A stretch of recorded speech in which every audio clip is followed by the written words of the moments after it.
हुकूमत बोलती कहते 2 जनों को बोल को इन्हें भी बड़ा हुकूमत का पाबंद, मोदी जी का भगत, योगी का शागिर्द, 2 गिनको, वो भी 1 2। मेरी जब इंशाअल्लाह हुकूमत आएगी मैं पीएम बनूंगा इंशाअल्लाह। बहुत कम लोग हैं इंशाअल्लाह बोल रही हैं। तुम्हें बोले तो भी ये पर्दे में बैठी देखो आपा वहाँ हरगिज़ नहीं बोलेंगे, उनको मालूम वो पीएम से खतरनाक ये पीएम।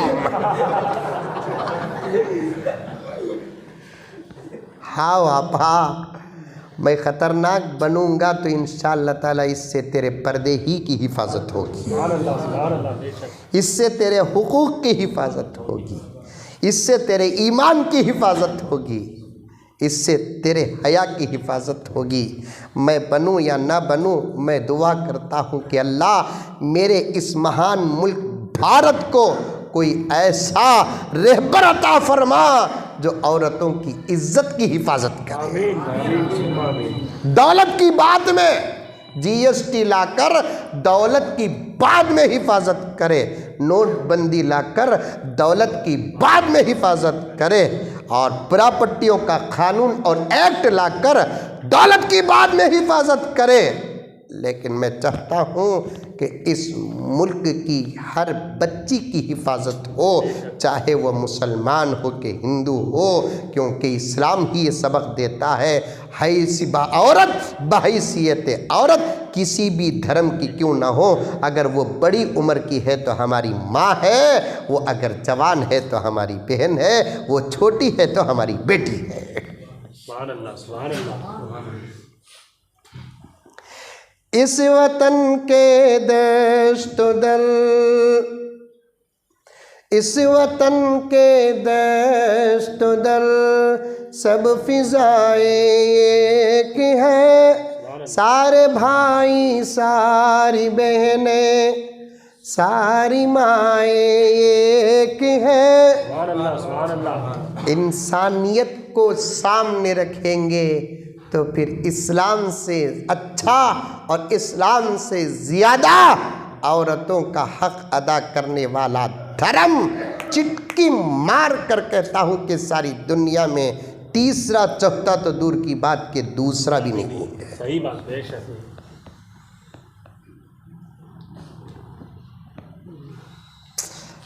अल्लाहु अकबर कबीरा। खाली एक छोटी सी बात पर 1 घंटे का सफ़र हो गया। घरों में एहतियात के साथ रहो।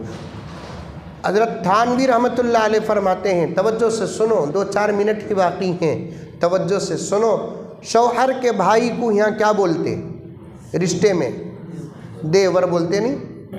अरे बड़ा रहा तो जेठ बोलते, छोटा रहा तो देवर बोलते नहीं? अरबी में शौहर के भाई के लिए कोई नाम नहीं है। ये बात उलमा तक भी जाएगी, उलमा भी तशरीफ़ फरमा है। मैं एक तालिबे इल्म हूँ। उर्दू में, संस्कृत ज़ुबान में सब बोलते हैं और दूसरी ज़ुबानें में भी क्या क्या के बोलते हैं, ब्रदर इन लॉ ऐसा बोलते हैं। अरबी में नहीं है। और उर्दू में, हिंदी में, संस्कृत ज़ुबान में देवर बोलते हैं शौहर के भाई को। मुजद्दिद मिल्लत हज़रत शाह अशरफ अली थानवी रहमतुल्लाह अलैह फरमाते हैं, लफ्ज़ देवर इस्तेमाल करना भी गुनाह है। क्योंकि देवर का तर्जुमा क्या आता मालूम? संस्कृत ज़ुबान में छोटा शौहर। कुर्बान जाओ मेरे आका पर, सुभान अल्लाह, सुभान अल्लाह। आका की नबूवत और रिसालत पर, आका की ज़ुबान और फरमान पर। क्या ज़ात अक़दस के साए में अल्लाह ने हमको पैदा किया। यही बात तो 1450 साल पहले आका ने फरमाया, बाहर के लोगों से ज़्यादा अंदर के लोगों से पर्दा करो, और शौहर का भाई सबसे बड़ा ख़तरा होता है इज़्ज़त के लिए।